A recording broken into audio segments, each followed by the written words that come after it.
வணக்கம் ஆபிரகாம். வேலூர் மாவட்டத்தை பொறுத்தவரை கடந்த ஒரு வார காலமாகவே பனிப்பொழிவானது அதிகரித்து காணப்படுகின்றன. இந்த பனிப்பொழிவின் காரணமாக அதாவது வாகன ஓட்டிகள் கடுமையாக பாதிக்கப்படுகின்றனர். காலை வேளையில் பனிப்பொழிவு அதிகமாக இருப்பதன் காரணமாக புகை போன்று அதாவது அந்த பனி மூட்டமானது இருப்பதால் வாகன ஓட்டிகள் வாகனங்களை இயக்கி வரும்போது விபத்துகள் அதிகமாக ஏற்படுகின்றது. ஏனென்றால் எதிரே வரக்கூடிய வாகனங்கள் அவர்களுக்கு தெரியாத நிலையில் தான் பனிப்பொழிவானது அதிகமாக காணப்படுகின்றன.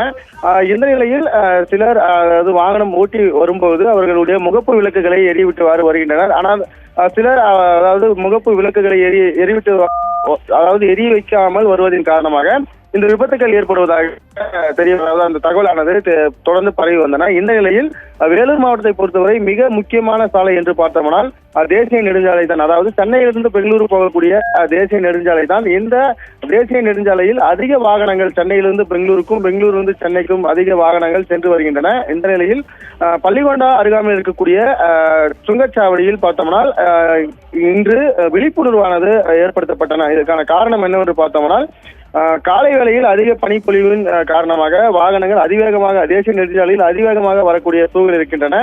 அப்படி வரும்போது பனிமூட்டத்தின் காரணமாக எதிரே செல்லக்கூடிய வாகனங்கள் தெரியாது. ஆகவே முகப்பு விளக்குகள் எரிய விட்டவாறு வாகனங்களை இயக்கி வர வேண்டும். அது மட்டும் இல்லாமல் பனிப்பொழிவு அதிகமாக இருந்தால் பனிமூட்டமானது குறையும் வரை வாகனங்களை நிறுத்திவிட்டு அதன் பிறகு வாகனத்தை இயக்க வேண்டும். மேலும் பனி அதிகரிக்கும் போது விபத்துகள் அதிகரிக்கும். ஆகவே பனி அதிகமாக இருக்கும் காலகட்டத்தில் வாகனங்களை பார்த்து ஓட்ட வேண்டும் என்ற விழிப்புணர்வானது அந்த பள்ளிகொண்டா சுங்கச்சாவடியில் இருக்கக்கூடிய ஊழியர்கள் மூலமாக இந்த விழிப்புணர்வு ஏற்படுத்தப்பட்டன. அது மட்டும் இல்லாமல் இந்த பனிமூட்டம் அதாவது பனிக்காலம் முடியும் வரை அந்த சுங்கச்சாவடியில் காலைகளில் வரக்கூடிய வாகன ஓட்டிகளுக்கு டீ அதாவது அவர்களுக்கு அந்த களைப்பு போக்கும் வகையில் டீ வழங்கப்படும் என்றும் அந்த பகுதியில் இருக்கக்கூடிய ஊழியர்கள் தெரிவித்திருக்கின்றனர். இது தொடர்பாக வாகன ஓட்டிகள் தெரிவிக்கையில் இது போன்ற விழிப்புணர்வு தொடர்ந்து ஏற்படுத்தினால் வாகன ஓட்டிகளும் பாதுகாப்பாக வாகனங்களை இயக்குவார்கள், விபத்துகளும் தவிர்க்கப்படும் என்றும் தெரிவித்திருக்கின்றனர். ஆபிரகாம்.